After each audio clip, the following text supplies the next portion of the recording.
प्रयत्न आहे? अजिबात नाही. या अहवालामध्ये मणिपाल रुग्णालयापर्यंत अहवाल आहे. म्हणजे मंगेशकर हॉस्पिटलचा सुद्धा आहे, ससून हॉस्पिटलमध्ये किती वेळ थांबले तो आहे, त्याच्यानंतर सूर्य हॉस्पिटलमध्ये त्यांनी ट्रीटमेंट घेतली. सूर्य हॉस्पिटलमध्ये ऍडमिट झाल्यानंतर दुसऱ्या दिवशी सकाळी डिलिव्हरी झाली. त्याच्यानंतर 2 दिवसांनी मणिपाल रुग्णालयामध्ये उपचारासाठी दाखल करण्यात, म्हणजे 2 दिवसांनी.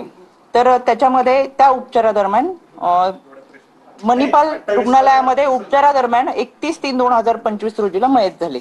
तर या सगळ्यांमध्ये त्यांचा जो अहवाल आलाय, तर त्या सगळ्या, आता मी तुम्हाला ह्या सगळ्यांच्या अहवालाच्या कॉपी देते, पण या सगळ्या चारही रुग्णालयांचा अहवाल त्यांनी याच्यामध्ये दिलाय. पण त्यांच्या दृष्टिकोनातून त्यांनी त्यांचा अहवाल सादर केलेला आहे. पण माता मृत्यू असल्यामुळे माता मृत्यू अन्वेषण समिती ही याच्यापेक्षा खोलमध्ये जाऊन आपल्याला अहवाल सादर करणार आहे. तो अहवाल आपल्याला उद्या नातेवाईकांचा आहे तो हा आहे की मंगेशकर रुग्णालयामध्ये वेळेत उपचार मिळाले नाही म्हणून आमच्या रुग्णाचा मृत्यू झाला, म्हणून बीसीएमचा मृत्यू झाला. तर याबाबत या अहवालामध्ये काहीच नाहीये. तुम्ही म्हणताय की पुन्हा आणखी एक समिती जी आहे माता अन्वेषण विभागाची याबद्दल तपास करेल. मग याचा अर्थ यामध्ये जो मुख्य आरोप आहे की या रुग्णालयामुळे मृत्यू झाला, याच्याबद्दल काहीच नाहीये? नाही, याच्यामध्ये सविस्तर माहिती दिली की पेशंट कधी आले, कशा पद्धतीच्या ट्रीटमेंट झाले. नाही, मी तुम्हाला सांगितलं ना, त्यांनी रुग्णालयावरती टपका ठेवलेला आहे. रुग्णालयाने त्यांना प्रतिसाद देणं अपेक्षित होतं, उपचार करणं आवश्यक होतं. असं असताना सुद्धा उपचार केलेला नाहीये आणि त्यांनी कोणती नियमावली रुग्णालयाने पाळलेली नाही. त्याच्यामुळे हा सगळा टपका रुग्णालयावरती आहे आणि रुग्णालय याच्यामध्ये दोषी आहे. कारण मॅडम बॉम्बे नर्सिंग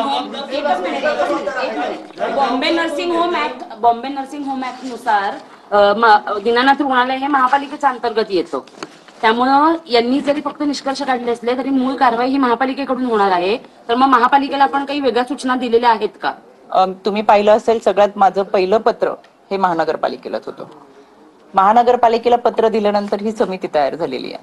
पण आज या ठिकाणी बैठक घेत असताना केवळ दीनानाथ मंगेशकर हॉस्पिटलच नाही, तर ससूनच्या संदर्भात सुद्धा अनेक काही तक्रारी होत्या. आणि ही घटना घडल्यानंतर पुणे शहर आणि आसपासच्या परिसरातून मोठ्या प्रमाणात तक्रारी आमच्याकडे आल्या आणि एकंदरच आयुक्तांच्या उपस्थितीमध्ये, मग त्यामध्ये ससूनचे डीन सुद्धा होते, आरोग्य प्रमुख सुद्धा होते आणि या सगळ्यांच्या उपस्थितीमध्ये एकंदर सर्व रुग्णालयांचा आढावा आज घेण्यात आला. त्यानंतर रुग्णालयातून बाहेर पडला, त्या 5 तासामध्ये जर रुग्णावरती उपचार झाले असते तर कदाचित आज नक्की 5 तासाचा वेळ गेला, त्याच्यामुळे रुग्णाचा मृत्यू झाला. साधिकच आहे. 5.5 तासाचा कालावधी हा रुग्णाला कोणत्याही पद्धतीची प्राथमिक उपचार सुद्धा मिळालेला नाही. ती जबाबदारी रुग्णालयाची होती. त्याच्यामुळे रुग्णालयाने हलगर्जीपणा केलेला आहे, मगरुरीपणा केलेला आहे. रुग्णालय पेशंटची ट्रीटमेंट सुरू असताना, कारण की पेशंट या अगोदर एकदा येऊन गेलेला होता, त्यांची ट्रीटमेंट चालू होती, फॉलोअपसाठी 2 तारखेला परत बोलवलं होतं. पण अतिशय रक्तस्राव होत असल्यामुळे 28 तारखेला गेलेल्या रुग्णाला उपचार करणं गरजेचं असताना सुद्धा रुग्णालयामधून त्यांच्यावर उपचार झालेले नाही. त्याच्यामुळे यामध्ये रुग्णालय दोषी आहे.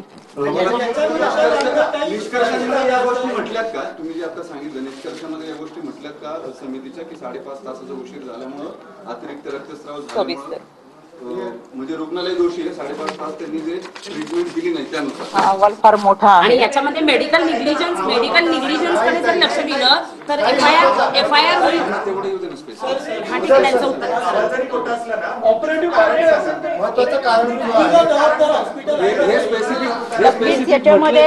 याच्यामध्ये हॉस्पिटल जबाबदार आहे.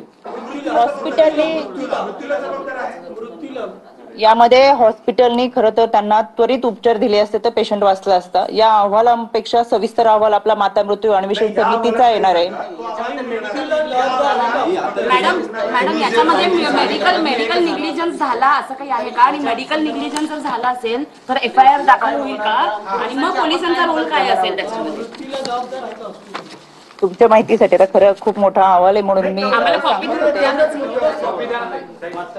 एक त्याच्यातले फक्त म्हणजे तुम्हाला एक वाक्य सांगितले की लक्षात येईल की साधारणतः अहवाल काय.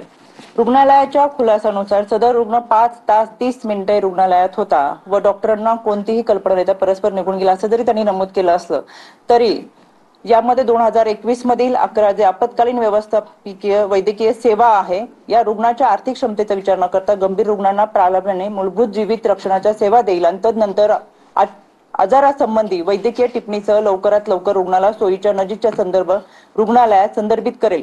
जीवित रक्षणासाठी ते सुवर्णकालीन म्हणजे गोल्डन आवर्स मधली जी ट्रीटमेंट होती ती उपचार पद्धतीचे निकषाचे पालन केले जाईल अशी तरतूद असताना सुद्धा रुग्णाला प्राथमिक उपचार करून संदर्भ सेवेचे नियोजन करून संदर्भ करणे अपेक्षित होते, परंतु तशी कोणतीही कारवाई ही रुग्णालयाकडून झालेली दिसत नाही असं स्पष्टपणे त्यांनी याच्यामध्ये. प्रश्नताई मागासपासून आम्ही तोच विचारतोय अनेकदा, मृत्यूला हे रुग्णालय जबाबदार आहे का? हो, जबाबदार आहेत आणि म्हणून मी आता तुम्हाला ही मला वाचलं. तुम्ही स्पष्ट सांगा, तुम्ही अर्ध थोडं नाही करताय, तुम्ही स्पष्ट दिनानाथचं नाव घेऊन सांगाल का?